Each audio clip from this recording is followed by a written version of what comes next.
Welcome to social post. నేను మీ శ్వేత. ప్రస్తుతం మనతో పాటు ఉన్నారు UPSC civil service coach Rohit garu. Hello sir. Hello అండి. ఎలా ఉన్నారు? ఫైన్ అండి, థ్యాంక్ యూ. సార్, యూపీఎస్సీ గురించి ఇంకా ఇప్పుడు ఫ్రెషర్స్ లేకపోతే ఈ జెన్జీ కిడ్స్ ఎవరైతే వద్దాము అని అనుకుంటున్నారో వాళ్ళకి ఇంకా కొన్ని డౌట్స్ ఏమైతే ఉన్నాయో అవైతే క్లియర్ చేద్దాము. So first of all coming to UPSC, అసలు అంటే ఏంటి, దీంట్లో ఏమేమి సర్వీసెస్ ఉంటాయి? సో యూపీఎస్సీ అంటే బేసికల్గా it's recruiting agency. Union public service commission అని సెంట్రల్ లెవెల్లో రిక్రూట్మెంట్స్ చేస్తుంది. కానీ చాలా మంది ఏమనుకుంటారంటే యూపీఎస్సీ అంటే ఓన్లీ సివిల్ సర్వీసెస్ మాత్రమే అనుకుంటారు. So every year different kinds of categories లో యూపీఎస్సీ రిక్రూట్మెంట్స్ చేస్తూ ఉంటుంది.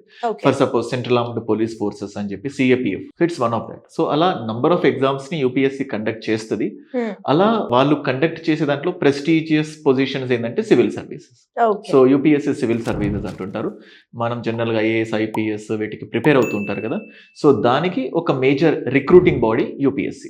ఓకే, ఒక స్టూడెంట్ యూపీఎస్సీ ప్రిపరేషన్ స్టార్ట్ చేయాలి అని అనుకుంటే తన మైండ్ సెట్ అనేది ఎలా ఉండాలి సార్? ఇది అన్నిటికంటే ఇంపార్టెంట్ ఫ్యాక్టర్ అండి.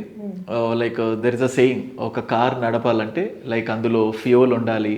ఆ కార్ ఎంత ఇంపార్టెంటో ఆ కార్ టైర్స్ లో ఎయిర్ అంత ఇంపార్టెంట్ అంటుంటారు కదా. సేమ్ అలాగే యూపీఎస్సీకి ముందుకు వెళ్ళాలంటే first of all mind set.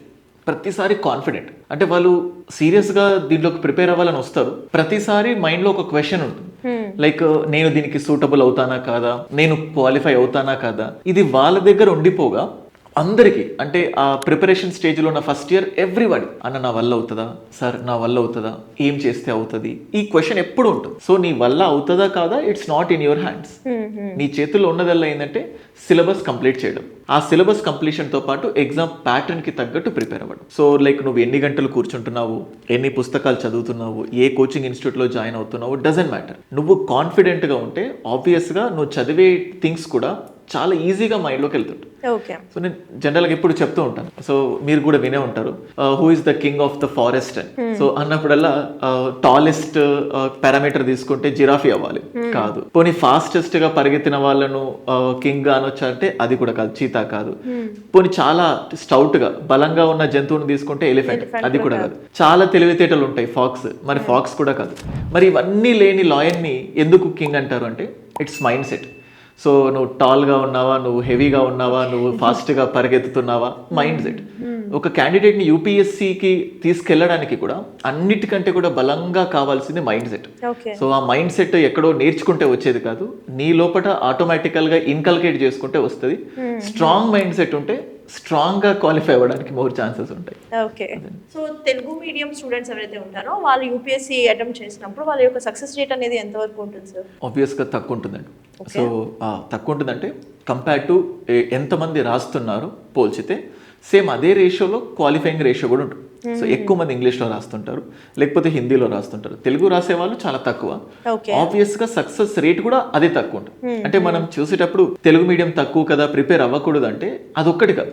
తక్కువ సెలెక్షన్స్ ఎందుకున్నాయంటే తక్కువ మంది రాస్తున్నారు కాబట్టి. If we take total mains, ఒక ఇయర్ లో ఎంతమంది సివిల్ సర్వీసెస్ ఆస్పిరెంట్స్ మెయిన్స్ తెలుగులో రాస్తున్నారు.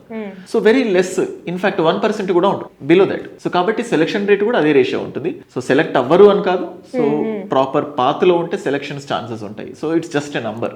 ఓకే, సో ఈ స్టూడెంట్స్ అనే వాళ్ళు ప్రిపరేషన్ టైంలో వాళ్ళు మెంటలీ ఫిట్ ఉండాలి అంటే ఎలాంటి యాక్టివిటీస్ ని ఫాలో అవ్వాలి? ఎస్ అండి, mental fit. Many of the students are lagging the same thing.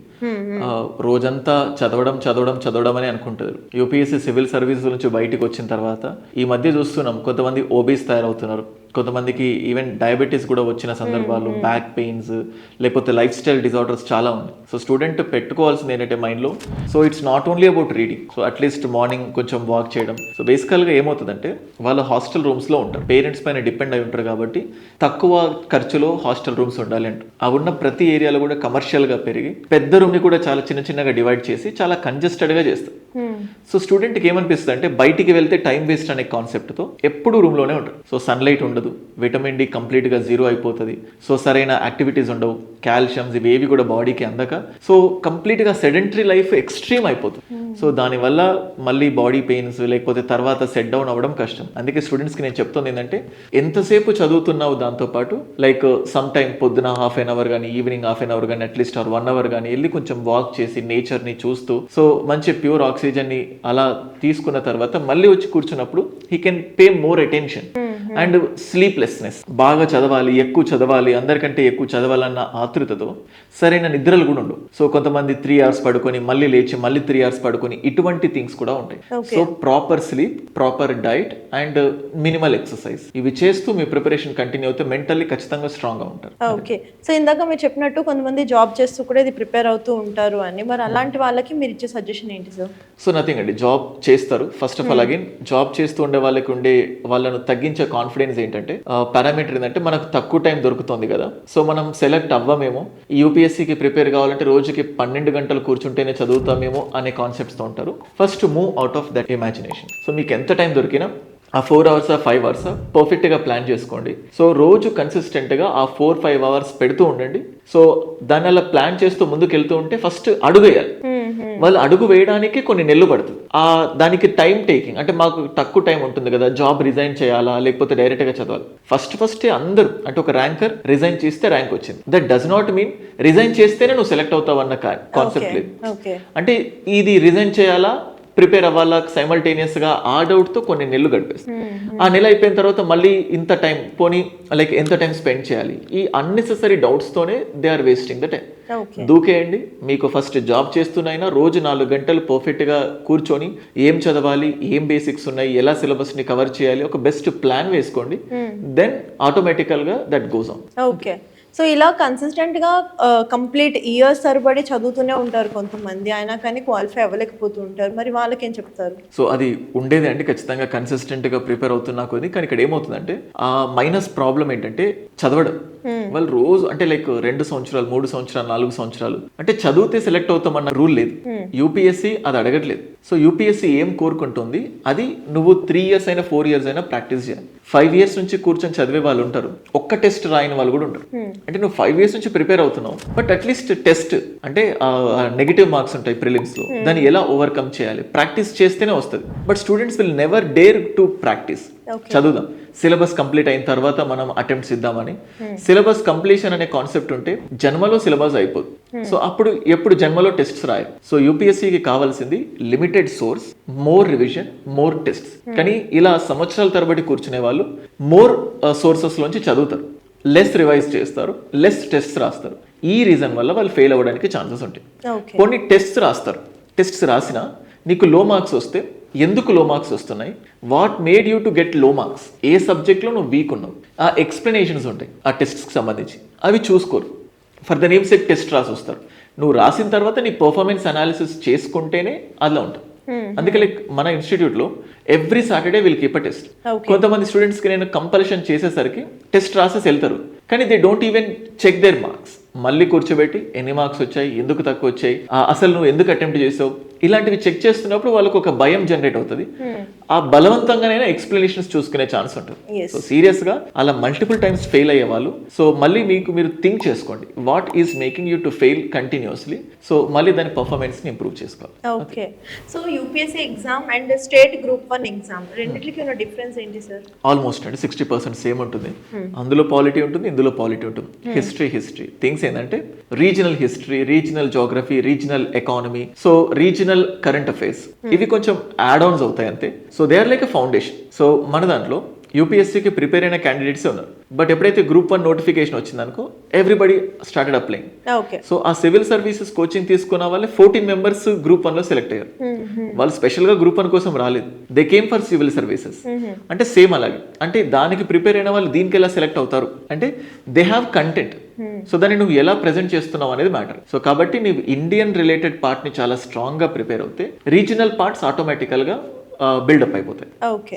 So ఇప్పుడు చాలా మంది యూపీఎస్ తర్వాత ఇంటర్వ్యూ దాకా వెళ్ళి ఇంటర్వ్యూని క్రాక్ చేయలేక వెనక్కి వచ్చేస్తూ ఉంటారు. ఇలాంటి వాళ్ళకి ఓన్లీ యూపీఎస్సీ కాకుండా వేరే ఏమైనా గవర్నమెంట్ జాబ్స్ అవకాశం ఉందంటారు? అవకాశాలు అయితే ఉంటాయండి, బట్ జాబ్స్ రావు. అంటే థింగ్స్ ఏంటంటే లైక్ నీకు ఒక సర్టిఫికేట్ ఇస్తారు. If you go up till the interview you'll be given a certificate, ఒక టోకెన్ ఆఫ్ క్రెడిట్ లాగా. సో ఆ సర్టిఫికేట్ అనేది ఏంటంటే ఎవరి దగ్గరికి వెళ్తే అమ్మో యూపీఎస్సీ సివిల్ సర్వీస్ ఇంటర్వ్యూ దాకా వెళ్ళారు కదా, ఇతనికి మంచి స్కిల్స్ ఉన్నాయి, ఇతన్ని కంపెనీలో పెట్టుకుంటే కంపెనీ గ్రోత్ కి కానీ సో లేకపోతే మేనేజ్మెంట్ లో కానీ సో తోడ్పాటు ఉండటానికి ఛాన్స్ ఉంటుంది అని ఒక సర్టిఫికేట్. సో బట్ ఇంటర్వ్యూకి దాకా వెళ్ళిన వాళ్ళందరికీ ఖచ్చితంగా జాబ్స్ ఉంటున్నాయంట కదా అని ఒక ఇన్ఫర్మేషన్ సర్క్యులేట్ అవుతుంది. బట్ నథింగ్, జాబ్స్ ఏం కన్ఫర్మేషన్ ఇవ్వలేదు గవర్నమెంట్, బట్ సర్టిఫికేట్ మాత్రం ఇస్తుంది. సో ఆ సర్టిఫికేట్ అనేది నీకు ఒక ధైర్యం లాగా. Okay so you are more eligible for other exams అని చెప్పడానికి అంతే. ఓకే. సో అసలు ఈ సివిల్ సర్వీసెస్లో హైయెస్ట్ పొజిషన్ అంటే ఏముంటుంది? సో హైయెస్ట్ పొజిషన్ అంటే సెక్రటరీ అండి. సో క్యాబినెట్ సెక్రటరీ, లేకపోతే సెక్రటరీ ఆ స్టేజ్కి వెళ్ళాలంటే యంగ్ ఏజ్లో, సో చెప్తుంటాం 21 ఇయర్స్ అన్నాం, ఆ 21 ఇయర్స్లోనే ఐఏఎస్ అయిపోతే సో ఆయన ఇండియా మొత్తం సివిల్ సర్వెంట్స్ అందరికి బాస్ అవ్వచ్చు. So but depends on experience and interest of the prime minister, వీటన్నిటిని దానికి ఇంటర్నల్ పారామీటర్స్ ఉంటాయి. బట్ యంగ్ ఏజ్లో అయితే మోర్ ప్రమోషన్స్ ఉండడానికి ఛాన్సెస్ ఉంటాయి. ఓకే. సో నేను స్టార్టింగ్లో చెప్పినట్టు ఇప్పుడు ఈ జనరేషన్ కిడ్స్ ఎవరైతే యూపీఎస్సీకి వద్దాము అని అనుకుంటున్నారో వాళ్ళకి మీరు ఇచ్చే సజెషన్? ఎస్ అండి, సివిల్ సర్వీసెస్ రావాలని చాలా ఎమోషనల్గా అనుకుంటారు. సో ఒక ఇంటర్వ్యూ వచ్చినప్పుడు, ఒక ర్యాంకర్స్కి సంబంధించిన వాళ్ళ వీడియోస్ చూస్తున్నప్పుడు I should also become like this అని చెప్పేసి, సో ఆ క్యూరియాసిటీని, ఆ ఎంథూజియాజంని అలాగే పెట్టి దాన్ని ప్రాక్టికల్గా put the things in to action. ఎప్పుడు ఇమాజినేషన్స్లో ఉండకండి. So learn the reality. So కొన్ని సందర్భాల్లో ఏం చేస్తారంటే స్టూడెంట్స్ జస్ట్ సివిల్ సర్వెంట్ కావాలి, ఇన్స్టిట్యూట్లో వచ్చి జాయిన్ అవ్వాలి, ఫీజు కూడా తెలుసుకోరు, they just come and pay the fees, అయిపోయింది, నేను ఈ ఇన్స్టిట్యూట్లో జాయిన్ అయ్యాను, I will become civil servant అనుకుంటారు. సో మార్కెటింగ్ కూడా అలా ఉంది. నువ్వు డబ్బులు కడితే, నువ్వు 1,00,000 కడితే సివిల్ సర్వీసెస్ అవుతా అనుకుంటే, ₹1,00,000 కడితే కూడా కట్టడానికి కూడా సిద్ధపడేవాళ్ళు ఉన్నారు. It's not about joining a coaching institute, it's all about you. So ఇప్పుడు సింపుల్గా కోచింగ్ అనేది ఒక 10% ప్లే చేస్తుంది, నువ్వు 90% రోల్ ప్లే చేయాలనుకుంటారు. మరి అలాంటప్పుడు ఒక రోజులో 24 అవర్స్లో 90% నువ్వు ఎఫర్ట్స్ పెట్టాలి, 10% అదే కోచింగ్ ఇన్స్టిట్యూట్ పెట్టాలి. బట్ మొత్తం వీటి నుంచి ఎక్స్పెక్ట్ చేస్తానంటే కాదు. ఒక్కొక్క ఇన్స్టిట్యూట్లో 100,000 మంది జాయిన్ అవుతారు. Everybody will not get the ranks, but all those students will listen to the same class. So దాన్ని ఎలా గ్రాస్ప్ చేస్తున్నావు అనేది మ్యాటర్స్. సో ఫస్ట్ లోతు తెలుసుకో, యూపీఎస్సీ లోతు తెలుసుకొని దూకితే మంచిది. ఆ లోతు తెలియకుండా దూకి, అరే నేను ఇంత లోతు ఉంటుందని నేను ఇమాజిన్ చేయలేదు, అనవసరంగా వచ్చాను, మళ్ళీ నేను ఒడ్డుకి ఎలా వెళ్ళాదంటే no one will make you to go there. ఆ నడి సందురంలోనే ఉండిపోతావు. So know the depth, and నువ్వు ఎంత ఎఫర్ట్స్ పెట్టాలి, ఎంత డెప్త్ ఇంటెన్షన్తో పెట్టాలి తెలుసుకొనిరా, లేకపోతే కన్సర్న్డ్ పర్సన్స్తో మాట్లాడి రండి. Okay, done sir, thank you so much. Thank you.